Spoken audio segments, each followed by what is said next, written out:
பண்ணால் பார்க்கிங் மாதிரி ஒரு சீரியஸான சப்ஜெக்ட் பண்ணுவார்.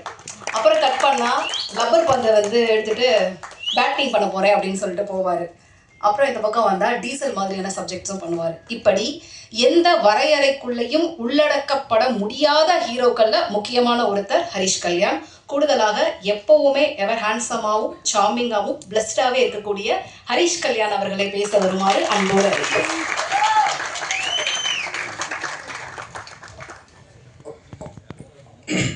எல்லாம் உள்ள இறைவனுக்கு நன்றி. இங்கே வந்திருக்கிறவங்க எல்லாருக்கும் வணக்கம், நன்றியும் தெரிவிச்சுக்கிறேன். ஃபஸ்ட்டு டைம் என்னோட நான் நடிக்கிற படத்துக்கு ஃபஸ்ட் லுக்குக்கு இப்படி ஒரு மேடை, இப்படி ஒரு நிகழ்ச்சி. தாஷமகான் டீமுக்கு நன்றியை தெரிவிச்சுக்கிறேன் இன்னைக்கு நடத்துனதுக்கு. ஸோ ஃபஸ்ட் லுக்குக்கே எதுக்கு ப்ரெஸ் மீட் அப்படின்ற ஒரு கொஸ்டின் எனக்குள்ளேயே ஓடிச்சு. பட் என்னென்னா, இந்த டைட்டிலை பற்றியும் ஒரு சில விஷயங்கள் வந்து ரெஜிஸ்டர் பண்ணணும். அது உங்கள் முன்னாடி இந்த ப்ரொமோ வந்து ஃபஸ்ட்டு ஆடியன்ஸ் பார்க்கறதுக்கு முன்னாடி உங்கள் எல்லாருக்கும் போட்டு காமிக்கணும் அப்படின்றது தான் இன்டென்ஷனாக இருந்தது, டைரக்டர் முன்னாடியே சொன்ன மாதிரி. ஸோ தாஷமகான் நிறைய பேர் அந்த ஏரியா பற்றி கேள்விப்பட்டிருப்போம், எங்கேயோ காதில் கேட்டிருப்போம். நானும் சென்னையில் பிறந்து வளர்ந்த பையன் தான், கேள்விப்பட்டிருக்கேன். பட் அதோடைய உலகத்தை நான் பார்த்தது கிடையாது. அஃப்கோர்ஸ் டைரக்டர் வந்து அங்கேயே பிறந்து வளர்ந்ததுனால அவருக்கு ரொம்ப பரிச்சயமான ஒரு ஏரியா. ஸோ அவர் மூலமாக தான் நான் நிறைய விஷயங்கள் தெரிஞ்சுக்கிட்டேன். ஸோ எல்லாருமே இங்கே நம்ம எல்லோரும் நான்வெஜ் சாப்பிடுவோம், பட் அது எங்கேருந்து வருது அப்படின்னு தெரியாது. தாஷமகான் பற்றி முக்கியமாக ஃபஸ்ட்டு சொல்லணும் அப்படின்னா, அது ஒரு மீட் கேபிட்டல். அங்கேருந்து தான் நம்ம தமிழ்நாட்டுக்கும் சரி நிறைய இடங்களுக்கு வந்து மீட் சப்ளை ஆகக்கூடிய ஒரு இடம் தாஷமகான். ஸோ இதுதான் வந்து அந்த ஏரியாக்கான ஒரு முக்கியமான அடையாளம். அதுக்கு ஒரு பெரிய வரலாறு இருக்குது.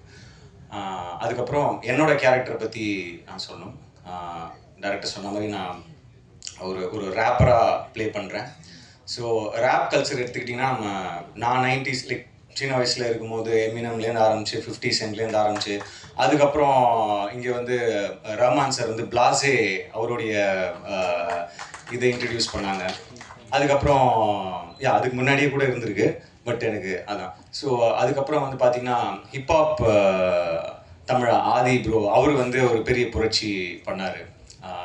அண்ட் அங்கேருந்து அப்படியே சொல்லிகிட்டே வரலாம். அதுக்கு முன்னாடி நான் இவங்களை விட்டுட்டேன், யோகி பி அண்ணனும் அவருடைய குழுவினர் நிறைய கேட்டு என்ஜாய் பண்ணியிருக்கோம். அங்கேருந்து அப்படியே இங்கே வந்தோம் அப்படின்னாக்கா, இப்போ இந்தி மியூசிக் ரேப் கல்ச்சர் வந்து பயங்கரமாக வளர்ந்துருக்கு. நான் ஏன் இதெல்லாம் சொல்கிறேன் அப்படின்னு சொல்கிறேன். அண்ட் இன்றைக்கி வந்து உதாரணத்துக்கு அறிவாக இருக்கட்டும், அசல் கோலாராக இருக்கட்டும், பால் டப்பா அவங்களா இருக்கட்டும், இன்றைக்கி உலகம் முழுக்க போய் ஷோஸ் பண்ணுறாங்க, கலக்கிறாங்க. அது மூலமாக ஒரு பெரிய புரட்சியே பண்ணுறாங்க, அவங்களோட வரிகள் மூலமாக, அவங்களோட மியூசிக் மூலமாக. ஸோ இது எல்லாம் வந்து இந்த கதையை பண்ணுறதுக்கு ஒரு இன்ஸ்பிரேஷனாக இருந்திருக்கு. அண்ட் எனக்கு பர்சனலாக இங்கே இருக்கக்கூடிய நம்ம டீம், மை பாய்ஸ் இங்கேயும் இருக்காங்க, அங்கேயும் இருக்கீங்க. நீங்கள் தான் inspiration.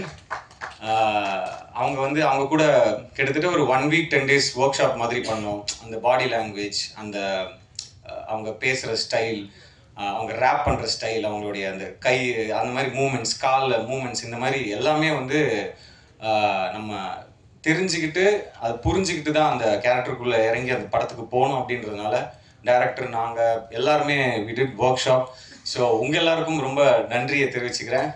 My dear rappers, my boys, my team, my gang, my அட்டி, தேங்க்யூ, லவ் யூ.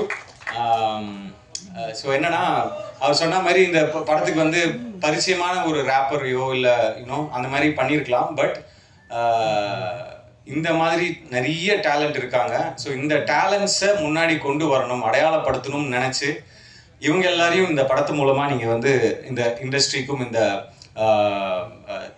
மக்களுக்கும் கொண்டு போய் சேர்க்கறதுல வந்து எனக்கு ரொம்ப சந்தோஷமாக இருக்குது. அது மட்டும் இல்லாமல் மியூசிக் பற்றி சொல்லி ஆகணும். ஏன்னா இந்த படம் வந்து ப்ரிடாமினெட்லி நிறைய சாங்ஸ் இருக்குது, அந்த ரேப் பேட்டெல்லாம் சொல்லுவாங்க. ஸோ அதெல்லாம் இருக்குது. நாங்கள் ஒரு டிஃப்ரெண்ட்டான ஆல்பமாக இருக்கும். அண்ட் பிரிட்டோ அவர் வந்து லேஸில் இடம் போட்டுறாதீங்க, நிச்சயமாக இந்த ஆல்பம் வந்து தரமான ஒரு ஆல்பமாக இருக்கும். Not just rap songs, but ஒரு ஃபோக் சாங் இருக்குது, ஒரு மெலடி இருக்குது. So it be a complete ஒரு பேக்கேஜான ஒரு ஆல்பமாக இருக்கும். So thank you brother. அண்ட் அதுக்கு அடையாளமாக நீங்கள் இன்னைக்கு இங்கே பார்த்த அந்த theme song fire song, so அது ஒரு சின்ன ஒரு சாம்பிள். ஸோ அண்ட் என்னுடைய மற்ற டீம் மெம்பர்ஸ், டைரக்டர் வினீத், அவர் முதல்ல சொன்ன மாதிரி இவர் எப்படி இது ஒத்துக்கிட்டாரு அப்படின்னு கேட்டாங்க. ஏன்னா இந்த படத்தில் எல்லாத்தையுமே தாண்டி ரேப் கல்ச்சர், ஒரு ரேப் ஆஸ்பைரிங்கான ஒரு ரேப்பருடைய கதை எல்லாத்தையும் தாண்டி வேற ஒரு விஷயம் இருக்குது, நிறைய லேயர்ஸ் இருக்குதுன்னு எடிட்டர் சொன்ன மாதிரி வேற ஒரு விஷயம் இருக்குது. அது ரொம்ப இன்ட்ரெஸ்டிங்காக எனக்கு பட்டுச்சு. அது மக்களுக்கு போய் சேரணும் அப்படின்னு நான் ரொம்ப ஜென்யூனாக நினச்சேன். ஸோ அதுதான் முதல் காரணம். அண்ட் அது மட்டும் இல்லாமல் நான் கேட்டேன், இதுக்கு நான் பண்ண முடியுமா அப்படின்னு கேட்டேன். நீங்கள் வேறு யார்ட்டையாவது கேட்டிங்களா, எனக்கு இது சூட்டபுளாக இருக்குமா, யார்ட்டையாவது சொன்னீங்களா, யார்ட்டையாவது சஜஷன் கேட்டிங்களா? இல்லை எல்லாருமே கொஞ்சம் சந்தேகமாக தான் சொன்னாங்க அப்படின்னு. சந்தேகமாக சொன்னாங்களா, சரி அப்போ கண்டிப்பாக பண்ணணும் அப்படின்னு தோணுச்சு. ஏன்னா மற்றவங்க வந்து சில நேரத்தில் இவரால் பண்ண முடியுமா, இதெல்லாம் வேலைக்கு ஆகுது அப்படின்னு சொல்லும் போது தான் நமக்கு இன்னும் அது ஸ்ட்ராங்காக இல்லை பண்ணணும் அப்படின்னு சொல்லிட்டு ஒரு இது இருக்கும். ஸோ இது ஒரு ரொம்ப சேலஞ்சிங்கான ஒரு கேரக்டராக இருந்தது. Out of my comfort zone தான் நான் சொல்லணும். But yes, I think we have done justice நினைக்கிறேன். அதெல்லாம் நீங்கள் கூடிய சீக்கிரம் சாங்ஸு, ட்ரெய்லர், டீசர்லாம் வரும், அப்போ பார்ப்பீங்கன்னு நான் நம்புகிறோம். அண்ட் கேமராமேன் கார்த்திக், அவரை பற்றியும் சொல்லணும். ஏன்னா இப்போ இந்த உலகத்தை காமிக்கும் போது நிறைய படங்கள் வந்திருக்கு, நார்த் மெட்ராஸ் பேஸ் பண்ணி நிறைய படங்கள் வந்திருக்கு. பட் இந்த பர்டிகுலர் ஏரியா, தாஷமுகானா இருக்கட்டும், அப்புறம் ஆடு தொட்டி, ஏழு கிணறு, இந்த மாதிரி ஏரியாலலாம் ஷூட் பண்ணோம். ஸோ இதை மாசாவும் காமிக்கணும், கொஞ்சம் கிளாஸாகவும் காமிக்கணும் அப்படின்னு அவங்க உட்காந்து டிசைட் பண்ணி அந்த கலர்ஸ்லேருந்து போட்டுக்கிற காஸ்டியூம் கலர்ஸ்லேருந்து எல்லாத்துக்குமே ஒர்க் பண்ணியிருக்காங்க. ஸோ ஒரு பெரிய உழைப்பு போயிருக்கு. கேமராமேனுக்கு தேங்க்ஸ் சொல்லிக்கிறேன். அதுக்கப்புறம் எடிட்டர் மதன், லப்பர் பந்துக்கு அப்புறம் திருப்பி அவர் கூட இணைந்து ஒர்க் பண்ணுறதுல ரொம்ப சந்தோஷமாக இருக்குது. Thank you brother. எனக்கு தெரியும் நாங்கள் நிறைய ஷூட் பண்ணி எடுத்துகிட்டு வந்திருக்கோம், நீங்கள் அதை வெட்டி தூக்க போகிறீங்கன்றதும் தெரியும். பட் எஸ், படத்துக்கு எது தேவையோ, படத்துக்கு எது ஒர்க் ஆகுமோ அதை கண்டிப்பாக நீங்கள் பண்ணுவீங்க. உங்கள் டீமுக்கும், விநாயகம் எங்கே இருக்காரு? ஓகே, ஸோ விநாயகம் அண்ட் உங்கள் டீமுக்கும் நன்றியை தெரிவிச்சுக்கிறேன். அப்புறம் டைரக்ஷன் டீம், கேமராமேன் டீம், அப்புறம் ஆர்டிஸ்ட் அமீர் ப்ரோ. அவர் சொன்ன மாதிரி அவர் நடிகராக தான் அந்த படத்துக்குள்ளே வந்தார். அதுக்கப்புறம் ஒரு முக்கியமான ஒரு சாங்கோடைய கோரியோகிராஃபி அவர் பண்ணார். நிச்சயமாக ஹீ இஸ் கோயிங் டு என்ன சொல்கிறேன், அடுத்த கட்டத்துக்கு இந்த படத்து மூலமாக கண்டிப்பாக அவர் போவாருன்னு நம்புகிறேன். ஆஸ் அன் ஆக்டராகவும் சரி, ஒரு கோரியோகிராஃபராகவும் சரி.